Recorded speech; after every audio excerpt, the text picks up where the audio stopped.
Let me be your leader.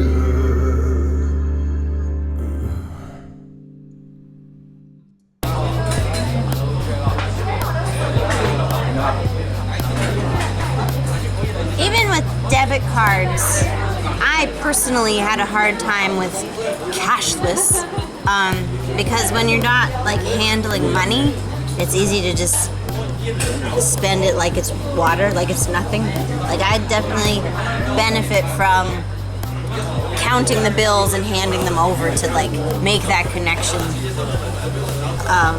that this is my money and now it's their money. So the way I handle that with our WeChat wallet is I only put a limited number of monies. I put a certain amount of money in at a time, and then like that generally lasts me 2 weeks. And I'm a grown-up now, so we have a budget, and that seems to work. And I mean, so many people have said this, but like you forget what it's like to use cash until like last week. I forgot to re-up the WeChat wallet, and so I had to pay for some stuff in cash when we were shopping. People still take cash despite all the fervor you've heard over cashless society. Money's still money, which is good. I like having options. I subscribed to Wired as a teenager because I'm a big computer fan without being... I'm like a passable programmer who's not very good at it, but I really love, or I like technology. I think it's very interesting. And as a teen, when subscribing to Wired was very exciting because I think they used the word fuck in an article, and I was like, oh, this is like for grown-ups. And then I remember like when people were putting RFID chips in they're getting them implanted and then like using that to unlock stuff. I was like, I want that. But as I get older, maybe I'm a tech trend hound. Is that a thing? A trend hound?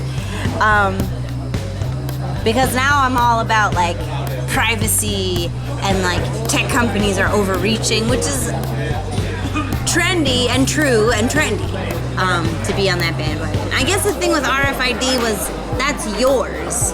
You haven't updated your data to any cloud, and no company owns the access to your RFID chip. And when you don't want to use it anymore, you'd get it taken out. So we should have stayed with that technology.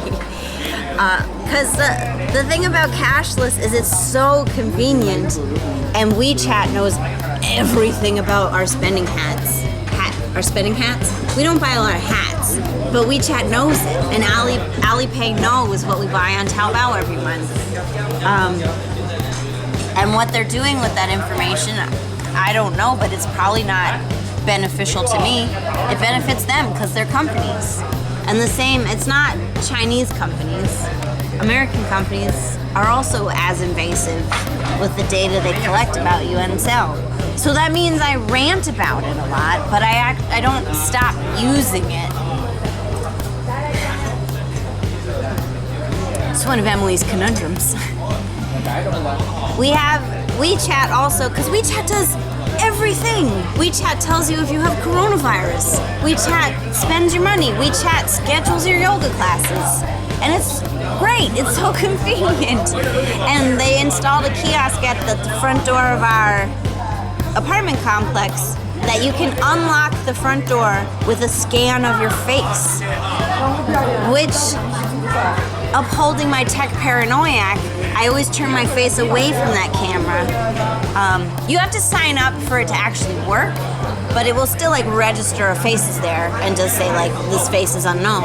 And it's not like there aren't images of my face all over the internet, of course, but there's cameras all over our city. And with the facial ID recognition as it is here, I'm sure my face is in a database with its recognizable features. But I don't want to willingly give that away. So that I hide my face when I come to the kiosk at our front door. Which I don't know if that's like, I don't know if it means anything. It's probably a futile gesture, but it feels like something. Which is maybe why we have so many problems in this modern world. is so many of our actions feel like something, while all these companies and governments just amass more and more power. But cashless is convenient. The thing about this, though, so since societies have been using money in exchange for goods and services, the initial problem was how to verify that this money is accurate. This money is not counterfeit. Because it's made up. Everything's made up. I think that might be the root of my personal philosophy. It's all made up. But money is made up. We made it up. But once we made it up, we had to verify that it was then real. But the onus was on the objects themselves, the coins and the dollar bills, to prove that they are not counterfeit, they are actual legal tender that could be exchanged for goods and services. And then turning to digital currency, the onus has shifted onto using your identity markers to prove that the money belongs to you.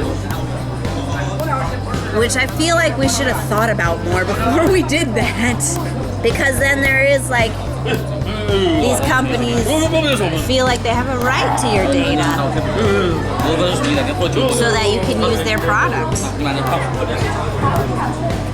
But then you can't opt out because then like you'll get left behind. I feel like I'm making a lot of Black Mirror episodes.